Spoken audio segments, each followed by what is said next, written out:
Hi, I'm Mark Dudley, and this is my tour of the Rainforest Bus.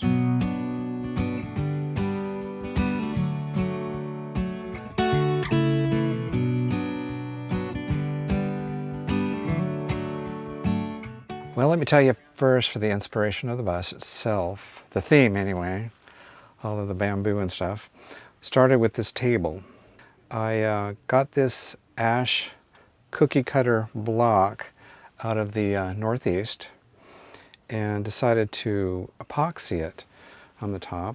I have a river, waterfall, rainforest, and if you can see it, a frog in here. And that's what gave me the inspiration for the frog on the outside, on the corner. And local artists in Salt Lake City do that. Kirsten Peterson did a great job. And from there, I kind of decided on the bamboo theme with that, to go along with it.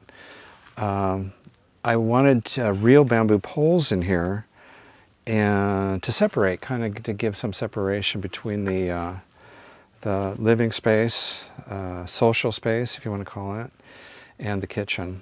The theme also carries on with the Amazon and Tulum. If you've ever been there, I did go to this area, Cozumel, when I was on a cruise ship. I've never been brave enough to drive out or fly out to the areas like that. And I recently built this cabinet in the front just to utilize the space. I hate to have wasted space in here. Most short buses can't afford to do that anyway. And just put this, I think it's a cormorant on the front, just to make it look cool. Just to make good use of the space as well, if you can see it here, I have everything I need to take a shower. And one of the 3 showers I have is over the steps itself. In this cabinet, and I again covered it with a different type of bamboo. And this might be a good time for a confession. Everything you see was picked out by Jackie DuBois, who's a nurse midwife out of Glendale, Arizona. She is my interior decorator because she and I both know I have poor judgment. If it was up to me, there would be like dead animals hanging around and it would look like a man cave. I really didn't quite want to do that. So she gives me reality checks and helps me out with picking out stuff. So in here I generally keep my clothes. A lady trucker taught me how to fold up shirts and do other things that help keep the space in the best use. The ceiling itself I did with bamboo, and I wanted it to be something that's different, that was appealing, that looked warm and inviting, other than some of the metal slats that were on it. I'd removed all of the metal from it and put in insulation in the bottom as well as Reflectix, and then this on top of the Reflectix. And use the rope. You can see that along the seams here. The rope itself just adds some beauty to it as well. The table here is on hydraulic post because it weighs about 80 pounds. And I'm not into getting hernias, so I wanted to use something that really helped. I can put it down to the level of the seat here and then pull out the bed portion here, and this entire section is a bed for me. Works really well, and it's more than enough space. Now the bed itself was originally a futon that would come out, and with a regular futon type mattress. And I modified it so that instead of folding out, I could just pull out this lat all the way to the table and the desk here, and then put out a mattress and whatever else I wanted on top. It just worked the best for me.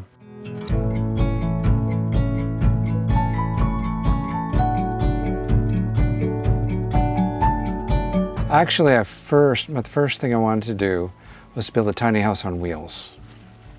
Go figure. And I was talking to my brother about it. We were at a football game in Boise, Idaho, and he started showing me these YouTube pictures and videos of people building buses and exactly what was in a bus. And I thought, you know, that is a great way to travel. I mean, tiny homes are great, but they're much more difficult to get around with, to move around. I mean, you can, but there's no way you can go to places in a tiny home I have gone to in this bus. You just can't do it. I've gotten just wonderful BLM lands, forestry lands, park lands that you couldn't take a tiny home to.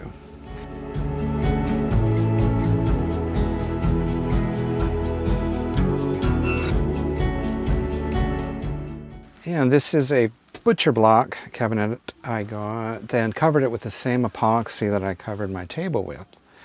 Not quite as many coats, doesn't really need that. Maybe I should have put something cute inside of it, but it looks good. I got this sink out of Mexico. It's the only place I could find a hammered copper sink. And got one that was deep enough to actually be useful, and it looks good in this particular bus. Again, I can open up the emergency window here and pull this out and take showers outside or wash off the mat or whatever I need to do. I built these particular doors specifically for this because, let me show you, I have a 50-gallon freshwater tank underneath. I have all of my cleaning stuff and all of my kitchenware in here. And my friend Jackie picked out all of the silverware. Beautiful stuff. A propane stove that I put in with, and really you should, in a closed space like this, you should have good fan, just because it messes with the air so bad. And I did buy an electric burner because I have free battery solar power to run it. I built this spice cabinet specific for this space just so I could fill it up. It does, I'm able to hold every spice that I have in here. And I found out within the first 100 feet of pulling out from where I built this bus, I did like $100 worth of damage the first 100 feet out. And I'm a slow learner, so I've done a lot of damage since then, but I did put suspenders over these finally to hold them in. And I don't remove them because they're so easy to move out of the way when you want to grab something anyway. In these cabinets, I put rails up here because they're flat. It just keeps things from not banging into the doors and puncturing them.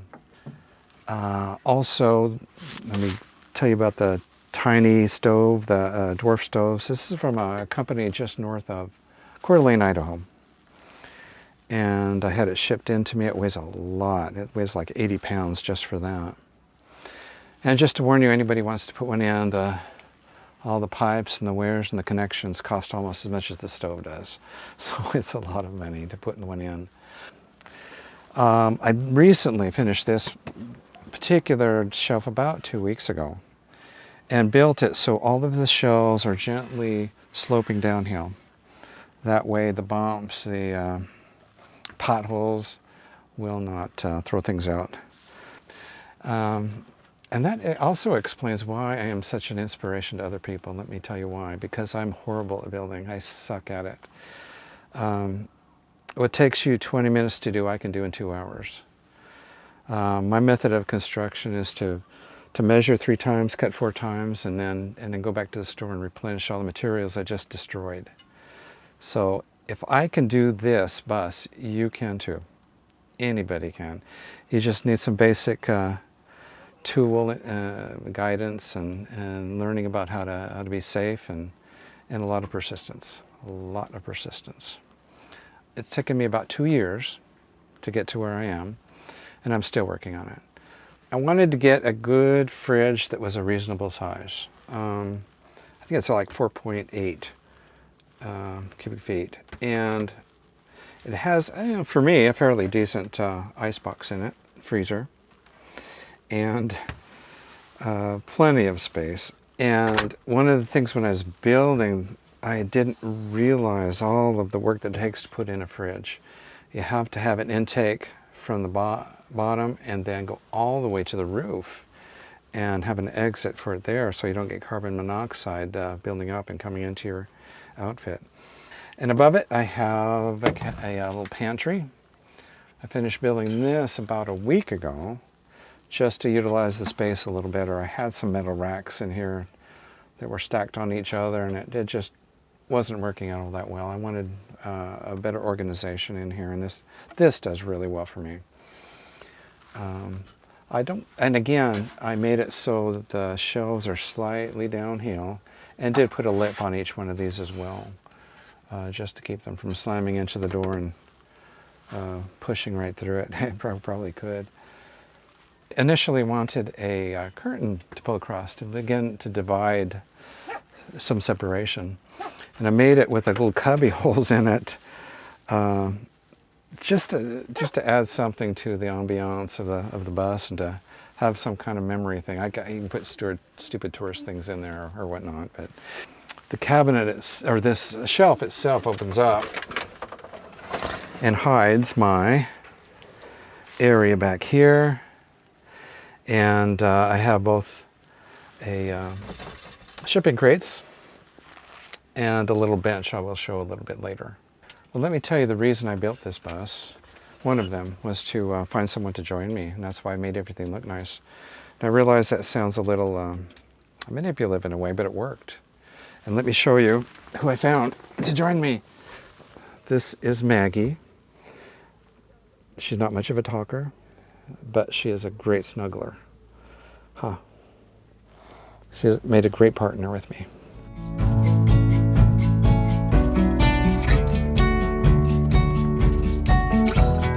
I have a hard time getting out of my comfort zone as well, and that's one of the reasons for the bus, for building it. Like I said, getting away from Salt Lake City was hard for me to do. I'd been there for over 30 years, and now that I'm over 60, seems like an old age to get out and do stuff, but and the only regret you'll hear from any older person is they wish they had done this 40 years before. So, and I'm the same way. I wish I had done this 40 years before.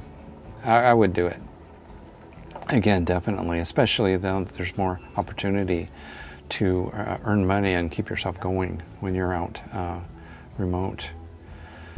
My comfort zone has jumped from getting away from Salt Lake City, to getting out of Utah, to getting out of the northern western part of the U.S. down to Arizona. I don't think I've ever been to Arizona before.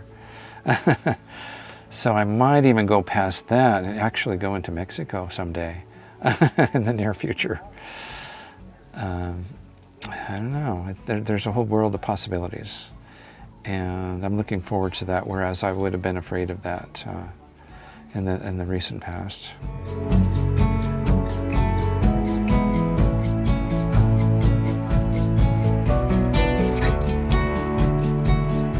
What I have here are my shipping crates that I keep ready at any time. I have a jaguar in the bottom and spider monkeys at the top. Do need to keep them separated for safety reasons. I just really did not want a boring door. And of all the artistic things in the bus, this is probably one of the better things that I actually came up with myself. I have a nice little bench just to hide away and sit and get away, and you can close this, and it just, if you need to get away from anybody, or I just use it if I want to eat anything I don't want to share with the dog. I don't know if you're a dog lover or not, but you have to do that on occasion. If you're not a dog lover, you won't understand that. And if you want even more comfort, all you have to do is raise this up, and you've got yourself a toilet. Best comfort in the world. Works really well. I use it as a composting toilet. So I have the wood chip shavings in there for that. And a variety of supplies in here, toilet paper, and I have a cabinet up here that I use mostly for clothes, and the top one I use for just hygiene stuff, shaver, deodorant, that kind of thing. And I've got some good solar here because I have to be able to depend on it for work. 4 200-watt panels, and the 2 outside ones fold in, so it kind of looks like wings when I'm parked here and driving around locally. I have to close them up when I'm on the freeway, and or if I think a hailstorm's coming in, I'll close them up.